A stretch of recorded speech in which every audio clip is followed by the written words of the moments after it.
Rosie, I don't know where is this episode is going. All right. Yeah, I do know that there is this conversation about who initiates sex, and is the person constantly initiating sex getting passive aggressive that the other person never initiates sex.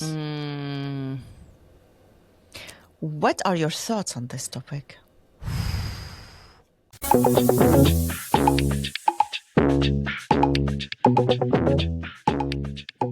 Welcome to the Rosie and Rula show. Marhaba. G'day. I have a feeling that many couples, when they just heard you said that, will be leaning forward, listening. So let's give them something valuable. Let's give them something valuable. Oh dear, no pressure. Tell me if you disagree with this. I think there often is, and I'm just talking from my experience, but I think there often is one person in the relationship who tends to initiate more. I think it depends on the sex drive. Some people have a higher sex drive than others. And also some people can have a sex drive regardless how their day is going. There are so many factors to our sex drive. And it's different for everybody, isn't it? Yes, but we expect that we are reciprocating the desire because we all want to feel wanted. Yes. And I feel like this is an important piece of the conversation, because if the person who's initiating gets rejected, the other person says no, if that keeps happening, yeah, they might get passive aggressive because your feelings get hurt. How can you not take that personally? It's such a vulnerable thing to do. Yes, when someone is the initiator and gets pushed back, there is something deeper than desire that is not being met. There is something that the other person who doesn't want to have sex is going through, that there is a problem in the relationship, in the connection. Yeah, but can't people just say no? Like, is that, Of you're just saying there's an course. issue. Can't it just be like, you know what, I don't feel I'm like it? saying if every time they get pushed back. Okay. Yeah, Yeah. If it's becoming a pattern kind of thing. On the contrary, it's healthy to say no, not today. Right. You know? You shouldn't have to feel obliged. As long as it's said in a loving way, in a caring way. We don't want to push each other in a way that feels that the rejection feels stronger than the care. Yes. And it's all in the words that we use. And you know, it's often said, and I believe this is a myth, but intimacy coach Rula, please tell me your thoughts. It's often said, or even said as gospel, like this is it, men have a higher sex drive than women. That is just seems to be a blanket rule.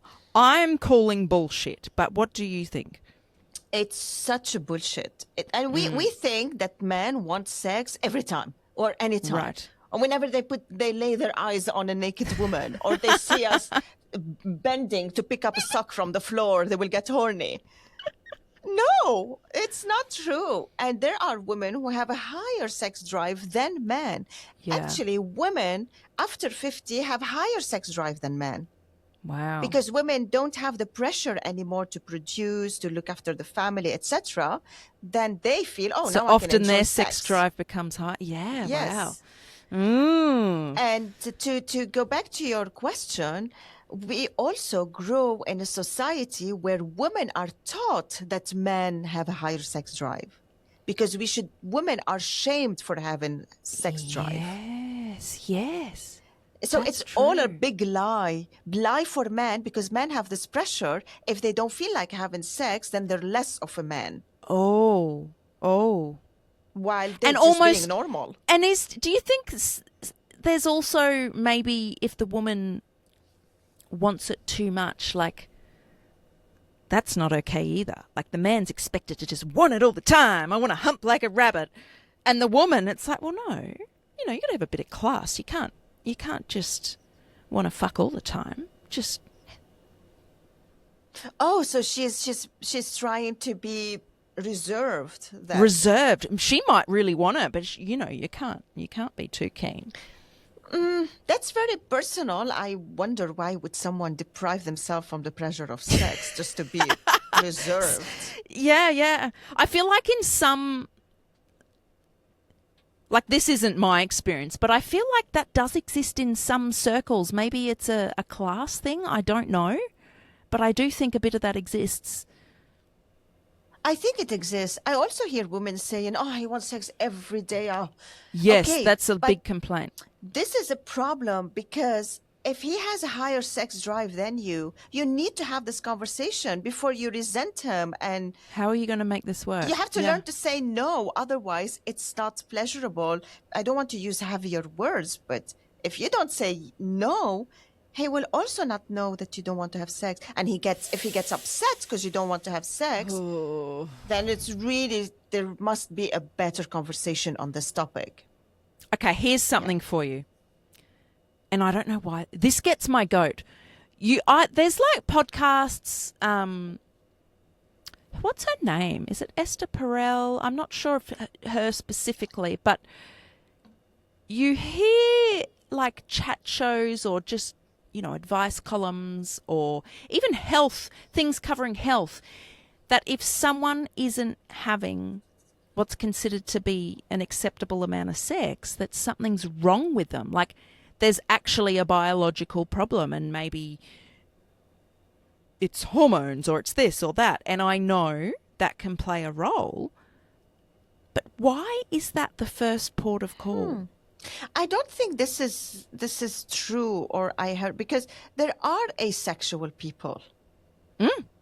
And there are people who they have a very low sex drive. We're all different. It doesn't mean they have something wrong You in are them. so much more progressive, I think, than the typical person. You really are. Because I think this is a thing. Yes, could be. Look, I believe sex can be in different forms. It doesn't have to be always penetrative and always like the act of sex. No, sex can be flirting, can be with our hands, can be masturbating. Sex does not have to be this high pressure, like we always have to perform. We always have to go and do for hours sex and spend the time and sweat. And look, I know women avoid having sex because in their mind they feel like it's all about the performance and it should take longer than half an hour and I don't have time for this. I'm tired, I want to sleep. Blah, blah, blah, blah. Sex can be quick, small, subtle, lovely, You without choose. sweat. You choose. You choose, yeah. The only thing, people don't know that they have options. I think you're right. And not knowing they have options, they dread the sex because they feel they want to spend time, perform, whatever. Yeah, there's options. What do you want it to look like? Like you said, there's people who don't want sex. There's people who have low sex drive. There's people in the middle. There's people with very high sex drive. Let's not shame those people or assume something's wrong with them. Figure out what works for you. And if you're in a relationship, there is another person there. So you need to have that conversation, even though it might be uncomfortable. And I certainly wasn't taught how to have these conversations. I wasn't taught either. Yeah. Like, talking about what I was taught is that when I get married, I just have to serve my husband because he has a higher sex drive. Men need sex every day. This is what I was taught in the culture. What I Yeah. discovered for myself back then, and I'm saying it now live on our podcast for the world to hear, is that when I was younger, I had sex drive and I did not believe in this bullshit that I'm there to serve the needs of Yeah. my husband. Yeah. So I was confused and felt wrong, like I'm Right. making a sin, living a Wow. bad life. Wow. But I want to go back to something that I really like. If the listeners, they're on YouTube, they put a comment. I have a question. Okay. Do you think it's important for you first to connect and do fun stuff before you feel the sex drive? How important is it for you to have lovely connection outside the bedroom with your partner in order to get to the bedroom? And I'm saying a bedroom instead of saying sex, sex, Wherever. sex, Yes. whatever. Because I think that we all can have a healthy sex drive if we Right. are enjoying quality time together, having fun together, laughing, Yeah. experiencing something new, walking hand in hand somewhere, looking at the beautiful trees in the autumn weather. These little things, even helping each other in the house without asking, you know, these little things can contribute in bringing back the sex life of a couple, the drive for a couple. Yeah. And I think that's often overlooked. Yeah, we think, okay, so the kids came back from school, if you have kids, or you come back from work, you cook, you eat, you finish, let's go to bed, we're going to bed, we spoon, okay, let's have sex. Oh, okay, yeah, we have to do it. This is how it works sometimes. That sounds awful. Yeah. Yeah, because most I of mean, people, but let me say, actually, I better be careful. That might work for some people. That might be definitely, what suits them. Yeah. definitely, Yeah. yeah. Stop being so damn judgmental, everybody. It's not an obligation to have sex. It's a lovely thing to do. And truly, if we are in a couple, and this is my personal belief, okay? I personally believe this. If I'm in a couple and we're both not having the sexual desire met in the way we want it, why are we in a couple? Because I don't want to deprive myself from sexual desire because I'm committed to this person who completely is not interested. I'm not Right. saying you have to leave the person, you have to divorce, whatever. I'm saying you have to have a conversation in order to give pleasure and meet your needs, both of you. Right. Yeah. It's okay if your sex drives aren't the same. What's not okay is when you're not talking about it. Yeah. The other person might not even know how you feel about it or what you need. Yes. Maybe you don't even know what you need. You probably don't. That's why it's good to listen to podcasts about sex, to read books. There is so much out there that is really good quality to help us understand our desire. There is a book called Want from Gillian, was it Gillian Anderson? She's from the X-Files. She's also from the series. I'm going to leave it in the show notes. So Yes.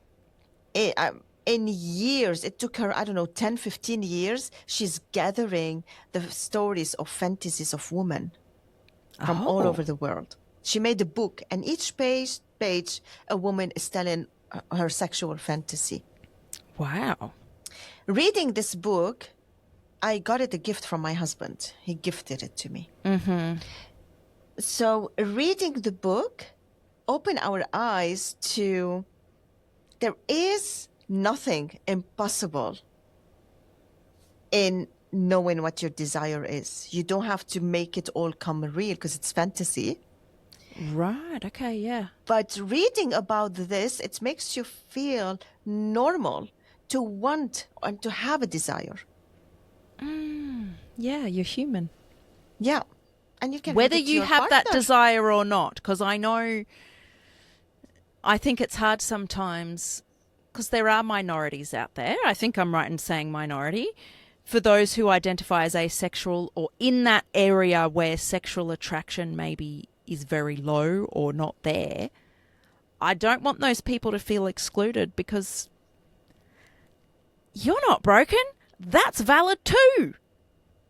Wherever you are on that, what do we call it? The desire spectrum? I don't know.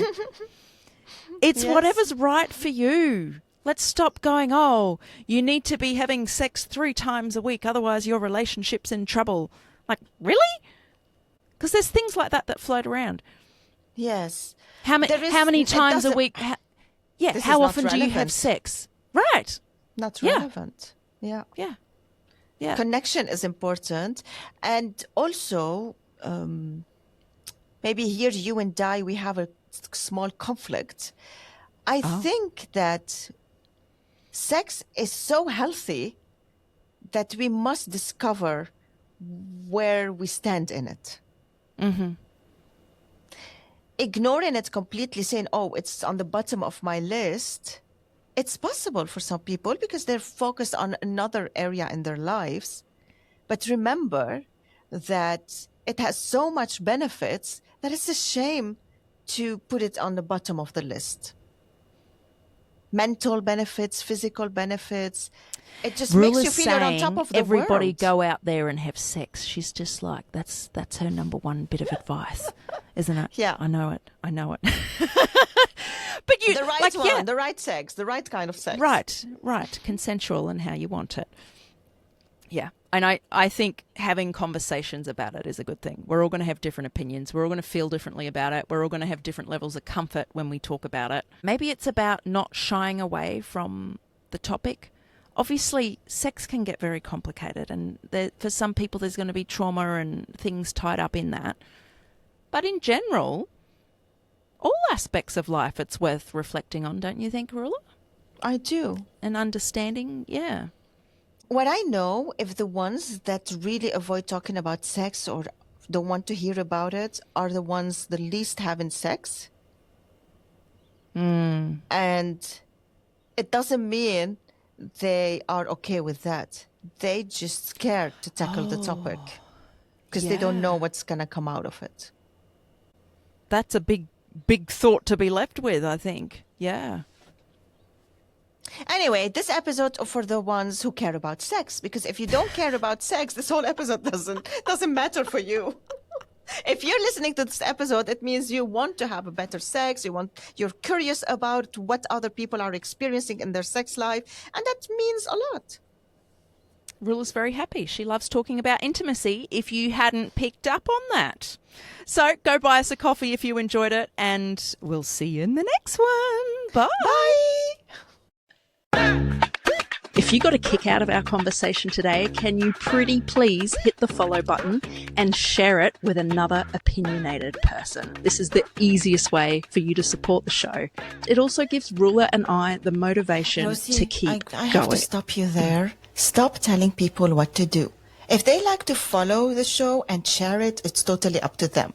Guys, please, can you help us follow and share the show? Thank you so much. See you next time. Said.